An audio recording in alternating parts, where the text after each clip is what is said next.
O yung kalantudan mo na yan. Ha? Bakit napunta yan kay Krong-Krong at kay Draghi? Sagutin mo yung tanong ko.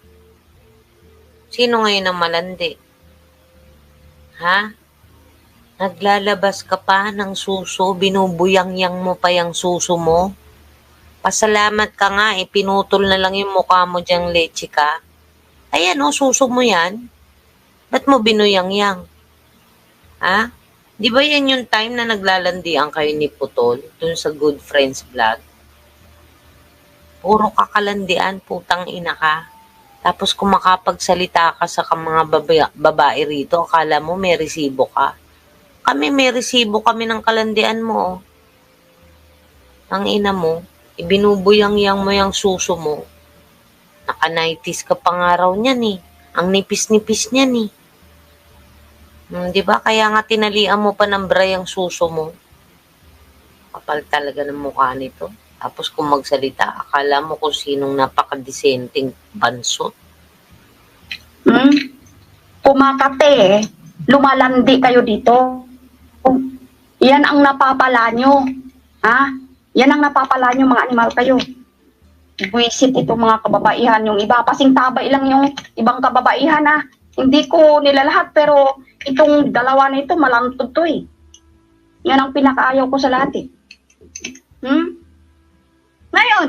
Yes, Ate Remy, alam ko yung kwento nila. Kasi magkasama yan, magkakasama kami sa grupo nung naglalandian yung mga yan. Kaya nga, Be Daisy, ang tawag niya dyan kay Bansot na Daisy. Kaya nga siya sumama noon kay Krong-Krong na Putol.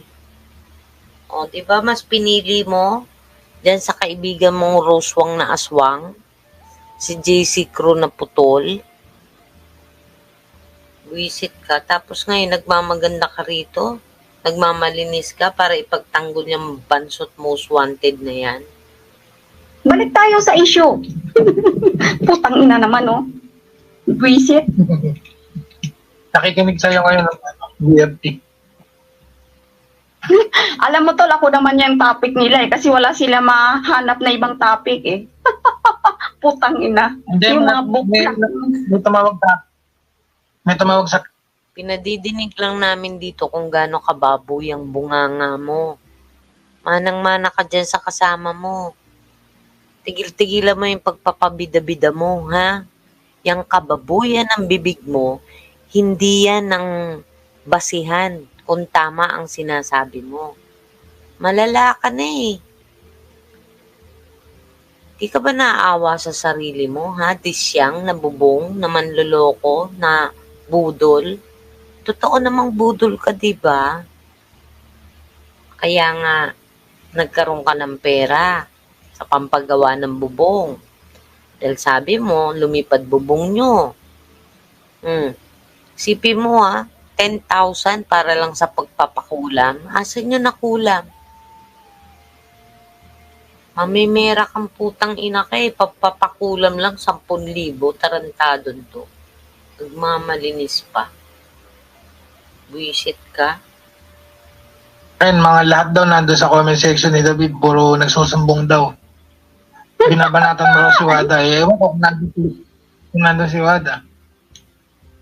Para palang parang nabuhusan ng malamig ng tinta, nahimasmasan sa'yo eh. Alam mo tol,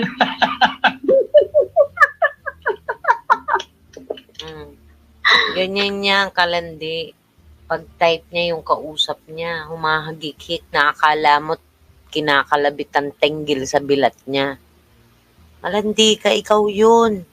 Yung mga sinasabi mo kay Chikwada at kay Margons, pagkatao mo yun, di ba? Ganon ka, kaya ikaskas mo rin sa barnis yung bilat mo. Buisit ka.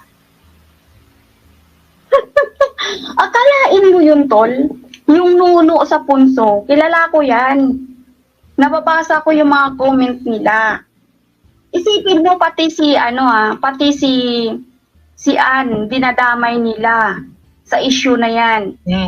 Pati daw si Ann, nandoon daw kay Ate Celia yung picture, samantala hindi kilala ni Ann yan si Ate Celia. Paano nakarating yung picture ni Ann? Alam mo yung pagsusulsul nila, grabe.